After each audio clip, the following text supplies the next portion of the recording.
Ei, tá cansada de ir no nutricionista e não conseguir emagrecer? E se eu te falar que é possível emagrecer sem deixar de comer o que gosta e perder de 5 a 10 quilos nas próximas semanas? Com o programa Receitas para Secar, isso é possível. Para saber mais, clique no primeiro link da descrição. Isso, inclusive, faz parte do meu estudo. A Suzane tentou barrar o seu livro. Ela barrou. Ficou 35 dias censurado. Mas Olha, eu agradeço para ela, ela foi a maior marqueteira. Lançar um livro no Brasil não é uma coisa... Posso falar aqui, honestamente, se a Suzane não tivesse barrado o livro lá atrás, talvez eu não estaria nem aqui com vocês. Sabe por quê? Existem muitos livros bons no mercado, mas esses livros vocês não sabem que eles existem porque esses autores não têm espaço para divulgar. É difícil. Tipo, senão... primeiro que...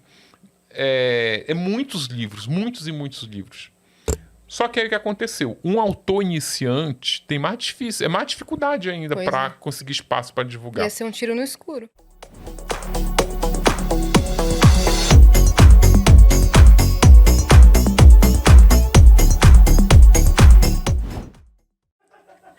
Mandou: Ulisses, seus livros são maravilhosos. É impossível parar de ler a ponto de eu virar à noite para terminar o seu livro sobre a Suzane.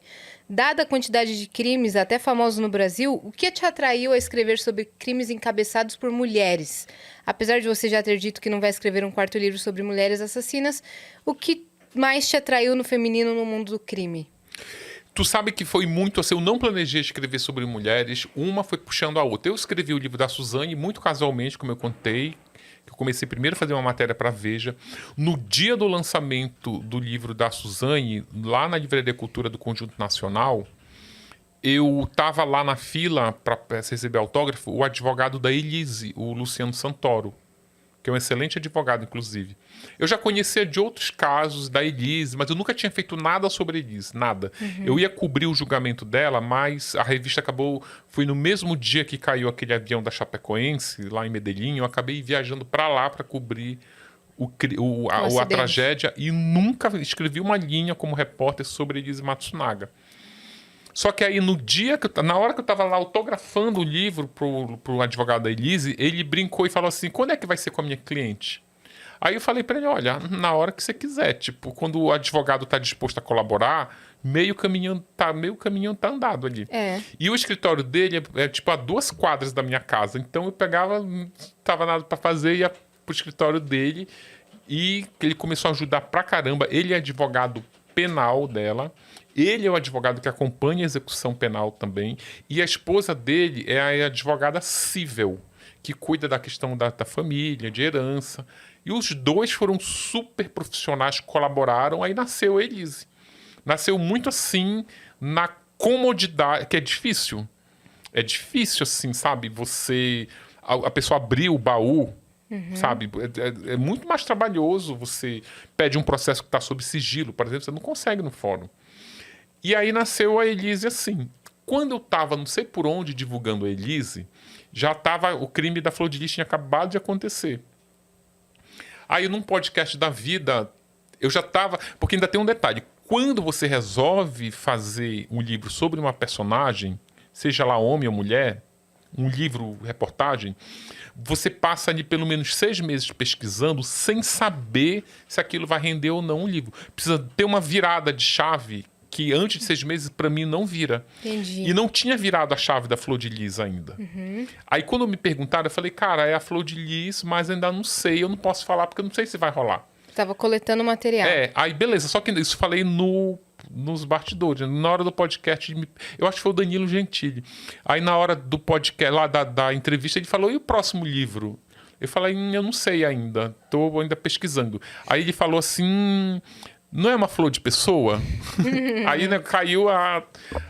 aí tá aí. Tá aí, ó. Então é muito assim. O não sei tá aqui, ó. Quantas eu tô páginas? pesquisando uns homens, que aí que eu tô vendo. Cara, o livro, só o crime não sustenta o livro. Quase 300 páginas. Só a história não sustenta. Você precisa dos paralelos, né? Dos paralelos. Eu preciso que a história seja interessante. Porque o livro, ele é jornalístico, mas ele é também entretenimento. Sim. Tu precisa te prender naquela história. A história tem que ser interessante. A Elise Matsunaga, o universo da prostituição, a forma como ela faz o crime, essa coisa dela hoje ter esse dilema familiar de querer se reaproximar da filha, da vítima ser um CEO de uma empresa famosa, são ingredientes que sustentam um livro. A Flor de Lis, ela, tipo assim, ela é uma ex-deputada federal, ela era mãe de 50, ela era uma pastora, então tem ali elementos, tem estofo, sabe, para criar um interesse para você ler. Então aí eu tô nesse momento, agora eu tô pesquisando uns criminosos, uns crimes emblemáticos, mas eu preciso de mais... Você pensa em Daniela Pérez e Guilherme de Pádua? Não. Não? Não. Por quê? Tem um livro já, ainda tem uma outra coisa também, tá? Não é só o crime ser... E aí, o mercado editorial já tem algum livro sobre o caso? Tem. Acabou de lançar, inclusive, junto com o documentário. Tem uma coisa ali na... Um outro critério, que é um critério pessoal também para escrever sobre um crime famoso, eu fico com muito cuidado com as familiares das vítimas. Eu tenho um apreço muito grande, principalmente quando eles colaboram. Acho que a Glória... aí sabe... Ela fez o documentário para não falar mais, né? Exatamente. Aí, sabe, eu não faria um livro com base só na defesa, eu teria que ter ouvido os assassinos, é importante. Sim. Se eu for... E eu vi ali a própria forma como esse documentário foi constituído, não tem o outro lado, né? Eles pegam entrevistas que o Guilherme de Pádua deu, mas não quiseram ouvir o criminoso. Eu não faria um livro só ouvindo o lado. Eu tenho que ouvir, eu tenho que expor. Aí tu vai atrás dos motivos, tu vai atrás das histórias, aí a vítima não concorda, aí acha que a família da vítima não concorda, aí acha que você tá dando espaço para a pessoa mentir. Mas, cara, a abertura do livro da Flor de Lis, o texto é uma ode à mentira. Porque as pessoas mentem, sabe? As pessoas mentem. O livro ele é feito basicamente com um jornalismo declarativo. Tipo documentário, senta aí o que você tem a dizer. A pessoa abre a boca e ela fala um monte de coisa. É tudo verdade? Não, não é. Mas tá lá no livro, tá. Então, eu não sei se... Por exemplo, eu não faria um livro, reportagem sobre a Daniela Pérez, sem ouvir a Paula Tomás. Ponto. A mãe da vítima lá, a novelista, a Glória Pérez, ela vai ficar satisfeita? Não, não vai. Não vai. E ela impediu que o Guilherme de Pádua escrevesse um livro sobre... Aliás, ele escreveu, ela impediu que ele publicasse o livro. Por exemplo, eu acho isso errado. Você não pode... Mesmo que o cara... Eu tenho interesse em saber o que o criminoso tem a dizer. Isso, inclusive, faz parte do meu estudo. A Suzane tentou barrar o seu livro. Ela barrou. Ficou 35 dias censurado. Mas olha, eu agradeço para ela foi a maior marqueteira. Lançar um livro no Brasil não é uma coisa... Posso falar aqui honestamente? Se a Suzane não tivesse barrado o livro lá atrás, talvez eu não estaria nem aqui com vocês. Sabe por quê?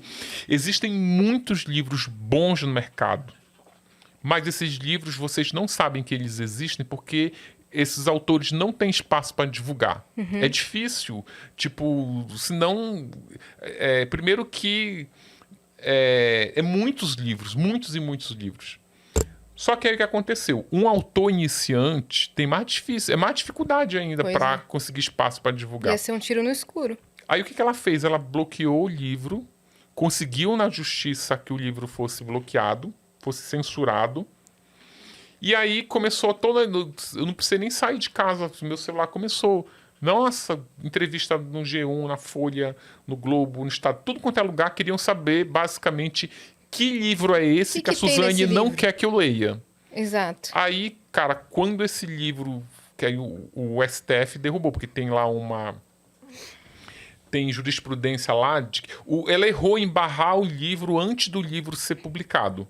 Porque é uma censura prévia. Tipo assim, a justiça praticamente disse, opa, vamos ver o que tem nesse livro para depois você censurar ou não. Mas ela perdeu, mas também ela nunca processou, nunca. Será que ela leu? Ah, leu. A Veja fez uma matéria sobre que ela leu e jogou o livro na parede. Gostou desse corte? Se gostou, dê o seu like. Se você ainda não é inscrito no canal, inscreva-se. Aproveite para compartilhar esse e outros vídeos do canal, pois assim nos ajuda a trazer mais e mais vídeos. Contamos com você!